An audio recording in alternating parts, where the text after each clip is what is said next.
నా ఓపీడీలో నోటి cancer patients ఎలా వస్తున్నారు, వాళ్ళకి అసలు రావడానికి కారణాలు ఏంటి?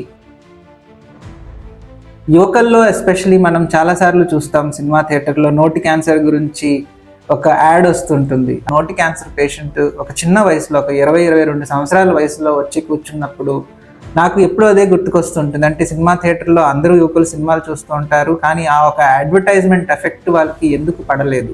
దానికి ముఖ్యమైన కారణం ఏంటి అంటే, నా దగ్గరికి వచ్చేసరికి వాళ్ళు చాలా అడ్వాన్స్ స్టేజ్లో ఉంటారు. అడ్వాన్స్ స్టేజ్ అంటే నోరు తెరవలేకపోవడం, ఏమీ తినలేకపోవడం, నోటి నుంచి రక్తం కారడం, అలాంటి సిమ్టమ్స్ నా దగ్గరికి వచ్చినప్పుడు వాళ్ళని నేను అడుగుతాను, అంటే ఈ సిమ్టమ్స్ ఎన్నాళ్ళ నుంచి నీకు ఉంది అని అంటే వాళ్ళు మినిమం 6 months టైం చెప్తా ఉంటారు.